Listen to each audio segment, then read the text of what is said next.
Assalamualaikum warahmatullahi wabarakatuh. Waalaikumsalam warahmatullahi wabarakatuh. Apa kabarnya anak didik Bapak semua? Apakah dalam keadaan sehat semua? Sehat. Alhamdulillah ya, kita masih diberi kesempatan untuk bisa belajar di kelas ini. Sebelum pembelajaran kita mulai, alangkah baiknya kita membacakan doa terlebih dahulu. Mungkin ketua kelasnya bisa dipimpin doanya. Siapa ketua kelas di sini? Saiful, Pak. Oke, baik Saiful, silakan pimpin doanya. Bismillahirrahmanirrahim. Ya Rabbi shrah li sadri wa yassir li amri wahlul 'uqdatam min lisani yafqahu qawli. Baik, sekarang Bapak absen terlebih dahulu ya. Mungkin ketua kelas ada yang tidak berhadir pada hari ini atau berhadir semua? Hadir semua, Pak. Alhamdulillah hadir semua ya. Berarti semangatnya udah ini ya, udah menyala-nyala ya. Oke, baik. Bapak mau tanya ke kalian nih. Siapa yang masih ingat materi Bapak minggu lalu? Mungkin ada yang masih ingat? Coba tunjuk tangan. Ada yang masih ingat?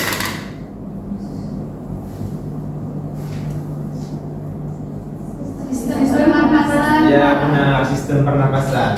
Nah, materi kita sekarang itu berhubungan sangat erat dengan sistem pernapasan. Nah, coba sekarang kalian tarik nafas, hembuskan. Tarik nafas, hembuskan. Baik. Apa yang kalian hirup waktu menghirup dari Oksigen, Oksigen, Pak. Oke, oksigen. Kemudian yang kita hembuskan karbon dioksida. Nah, sekarang siapa kira-kira yang membawa oksigen itu ke seluruh tubuh? Darah. Lebih tepatnya sel darah. Ya benar ya. Jadi oksigen dan sari-sari fatty makanan itu akan dibawa oleh sel darah merah yang melalui jantung dan pembuluh darah, kemudian disebarkan melalui pembuluh kapiler. Nah, baik. Pada pembelajaran kita hari ini itu kita akan mempelajari tentang sistem peredaran darah atau sirkulasi. Nah, Bapak akan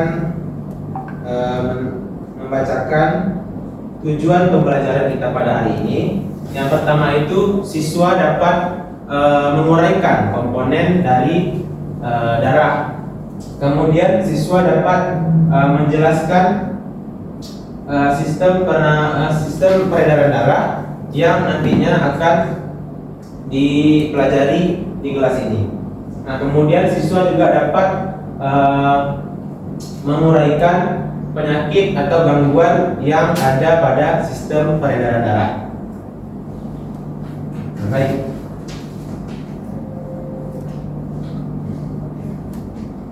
Nah, untuk selanjutnya, kira-kira sistem peredaran darah itu apa yang kalian ketahui tentang sistem peredaran darah? Salah satunya aja, atau komponen, pembentuk. Ya, Pak. Siapa yang bisa sebutkan? Komponennya apa saja? Ada darah dan alat-alat peredaran darah. Ya benar ya, ada darah dan alat peredaran darah. Nah, sebelumnya Bapak akan menampilkan sebuah video. Nanti kalian akan diskusikan dengan kelompok. Nanti akan Bapak bagikan menjadi dua kelompok ya. Sekarang coba kalian perhatikan video berikut ini. Setelah kalian perhatikan video berikut yang tadi Bapak tampilkan, sekarang Bapak minta kalian bentuk dua buah kelompok. Bapak minta kalian sebutkan nomor 1 sampai nomor 2. Nanti apabila dapat nomor 1, maka berkumpul dengan kelompok 1.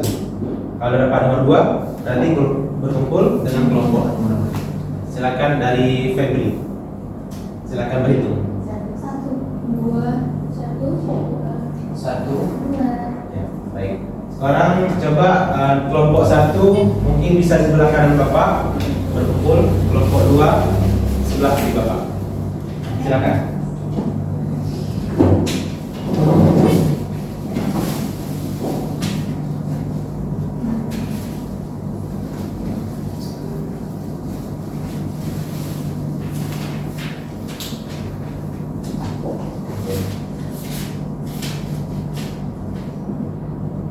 Baik Bapak, sebelumnya akan membagikan LKPD.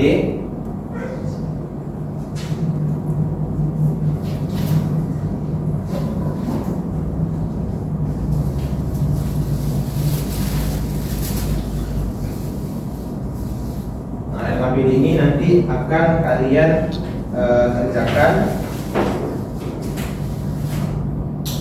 Ini untuk kelompok 2 dan ini untuk kelompok 1. Silakan mengerjakan LKPD yang sudah Bapak berikan. Itu nanti di sini ada petunjuknya. Jawab sesuai dengan pertanyaan yang akan disampaikan.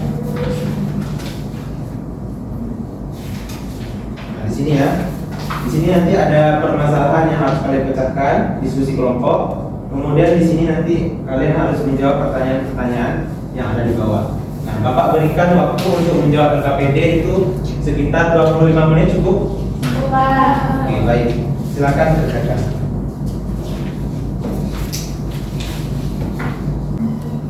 Oke, apakah sudah selesai? Waktu mengerjakan LKPD itu hanya 5 menit lagi.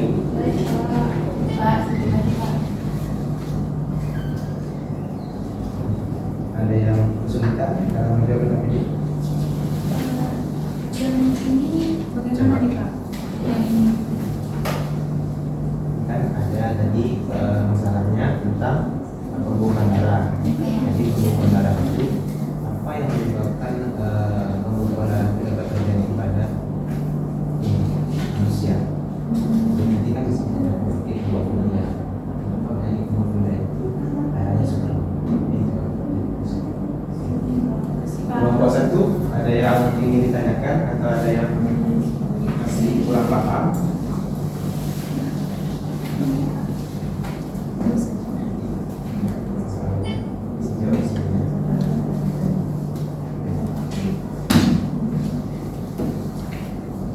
Oke, apakah sudah siap semua? Sudah, Selesai? Pak. Oke, baik, alhamdulillah ya. Sekarang Bapak minta perwakilan dari kelompok 1, perwakilannya silakan maju ke depan untuk mempresentasikan diskusi, hasil diskusi. Coba siapa yang maju? Saiful ya, silakan Saiful.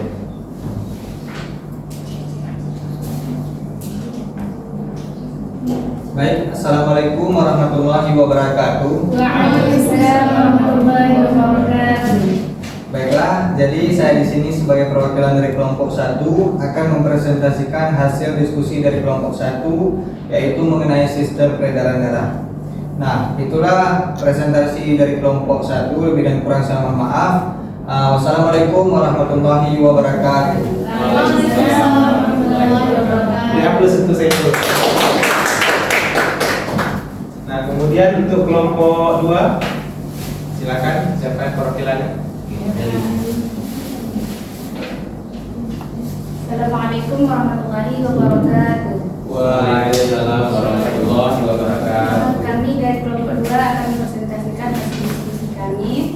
Sekian dari presentasi hasil diskusi kami. Assalamualaikum warahmatullahi wabarakatuh. Waalaikumsalam warahmatullahi wabarakatuh. Tepuk tangan untuk kelompok 2. Nah, baik. Semua dari jawaban yang telah kalian selesaikan tadi itu sudah benar ya. Jadi Bapak ulangi sekali lagi. Jadi pertanyaan nomor 1 itu komponen darah. Nah, komponen darah itu terdiri dari 4 macam komponen penyusun darah. Nah, 4 macam komponen itu yang pertama ada sel darah merah. Ya.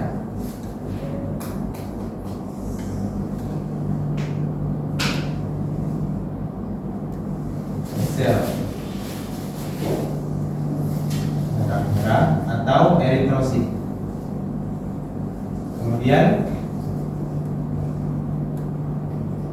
sel darah putih atau leukosit.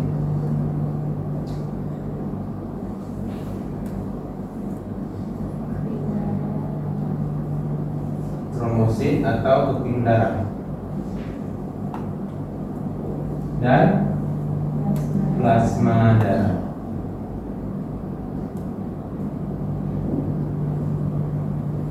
Nah, jadi dari 4 macam komponen itu yang paling banyak menyusun darah itu adalah sel darah merah. Sel darah merah atau eritrosit. Sekitar 40 sampai 45% dari penyusun darah kita. Nah, kemudian sel darah putih. Mungkin ada yang tahu di sini sel darah putih itu sebagai apa fungsinya dalam tubuh manusia? Menjaga imun tubuh. Ya, benar. Sebagai imun tubuh. Nah, jadi apabila tubuh kita itu terserang penyakit atau bakteri, maka sel darah putih inilah yang akan berperan dalam menjaga imunitas tubuh kita. Nah, baik. Sekarang Bapak akan menampilkan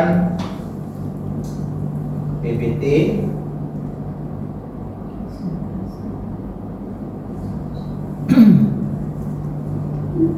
Nah, dari materi kita hari ini, kita akan sedikit dulu sejenak ya untuk mengembalikan fokus dari pembelajaran kita hari ini. Nah, sekarang Bapak ada sebuah game yang dimana game ini berfokus pada konsentrasi peserta didik. Nah, jadi coba berdiri semua. Oke. Arahannya itu dengar instruksi dari Bapak. Hanya dengar instruksi, kalian hanya mengerjakannya, ya. Oke. Kita mulai ya. Angkat tangannya ke atas, ke samping, ke depan, ke bawah, ke atas, samping, depan, bawah. Oke, gitu ya. Instruksinya siap? Siap. Oke, baik. Angkat tangan ke bawah, ke samping, ke atas. Oke, fokus ya. Berarti. Oke, selanjutnya angkat tangannya ke atas. Putar, stop. Putar, stop. Stop. Ya. Belum fokus berarti Serestika. Oke, kita cukupin ya. Oke, silakan duduk kembali. Jadi materi kita hari ini berkaitan tentang sistem peredaran darah. Nah, jadi sistem peredaran darah itu ada dua komponen utama. Yang pertama tadi seperti disebutkan Meli, ada darah dan ada alat peredaran darah. Nah, darah ini terbagi menjadi ada plasma darah, trombosit atau keping darah, sel darah merah, dan sel darah putih. Nah, kemudian ada alat peredaran darah. Nanti dia kayak mana dia Alat persen tutup peredaran darah. Alat peredaran darah ini terbagi menjadi dua. Ada jantung ada bentuk formula berarti di itu dalam bentuk dan ada pembuluh darah. 70 dia dapat dia. Nanti kalau 20% berarti paling terus ini ya. Berarti berarti segitulah. Maksudnya. Nah, di sini siapa yang tahu ada berapa macam pembuluh darah pada manusia? Silakan Mbak Lili. Iya, Pak. Ya, silakan sebutkan Meli. Pembuluh darah arteri, vena, dan pembuluh darah kapiler, Pak. Ya, benar sekali. Tepuk tangan untuk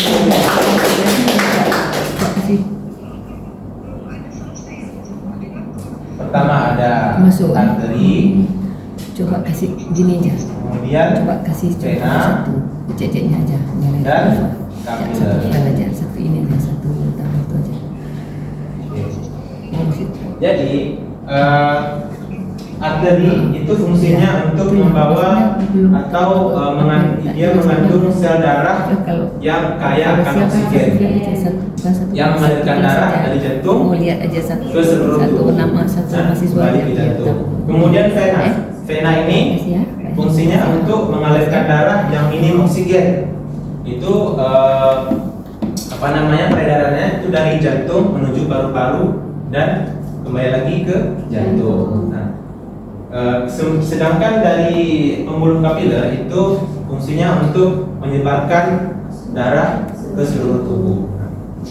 Kemudian jantung di sini berfungsi untuk memompa darah, membawa sel darah merah ke seluruh tubuh.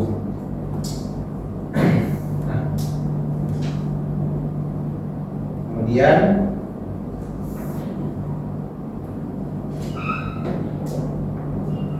pada jantung itu ada 4 struktur utama yang bisa kita semua ketahui, yaitu ada atrium kanan, ada atrium kiri, ada ventrikel kanan dan ventrikel kiri. Nah, siapa yang bisa menyebutkan ulang apa yang Bapak sebutkan tadi? Coba silakan Saiful. Jadi struktur jantung itu terdiri dari 4 ruang, yaitu ada atrium kiri dan atrium kanan, kemudian ada ventrikel kiri dan juga ventrikel kanan. Nah, jadi untuk atrium kiri ini dia menerima darah yang mengandung oksigen dan dari paru-paru ke jantung. Kemudian untuk atrium kanan itu menerima darah yang mengandung karbon dioksida dari seluruh tubuh. Dan sedangkan untuk ventrikel kanan itu dia memompa darah yang mengandung karbon dioksida ke paru-paru. Sedangkan ventrikel kiri itu memompa darah yang mengandung oksigen ke seluruh tubuh. Nah, mungkin dari penjelasan Bapak tadi, siapa yang dapat menyimpulkan atau mengambil kesimpulan dari seluruh yang kita pelajari hari ini? Mungkin ada salah satu dari kalian. Siapa yang bisa? Silakan simpul. Baik Pak, yang pertama kesimpulan terhadap materi kita pada hari ini yaitu mengenai sistem peredaran darah yang terdiri dari 2 komponen dasar, yaitu darah dan juga alat-alat peredaran darah. Kemudian darah itu tersusun atas 4 komponennya lagi. Ada sel darah merah, sel darah putih, trombosit dan plasma darah. Kemudian untuk alat-alat peredaran darah itu terdiri dari jantung dan juga pembuluh darah, yang mana pembuluh darah itu terdiri menjadi 3 jenis, ada arteri, vena, dan kapiler. Kemudian untuk jantung sendiri, untuk strukturnya itu terdiri dari 4 ruang, ada atrium kiri dan kanan, kemudian ada ventrikel kiri dan ventrikel kanan. Oke, sudah benar ya. Beri aplaus untuk Saiful. Nah, Bapak berikan penguatan sekali lagi. Jadi pada sistem peredaran darah itu ada komponen utamanya. Yang pertama ada darah dan alat peredaran darah.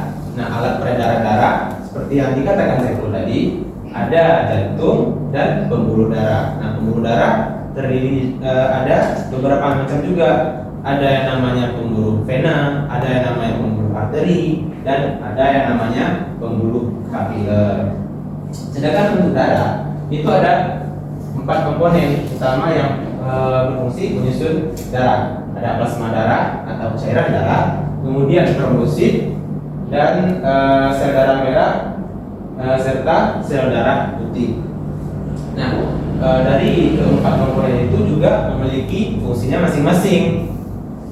Contoh seperti trombosit. Trombosit itu berfungsi sebagai pembekuan darah atau penyembuhan luka. Jadi trombosit ini dia kalau kita tersayat atau terjatuh kemudian mengalami luka, itu trombosit akan membentuk yang namanya benang fibrin. Nah, benang fibrin inilah yang akan menutup luka kita sehingga darah itu berhenti mengalir.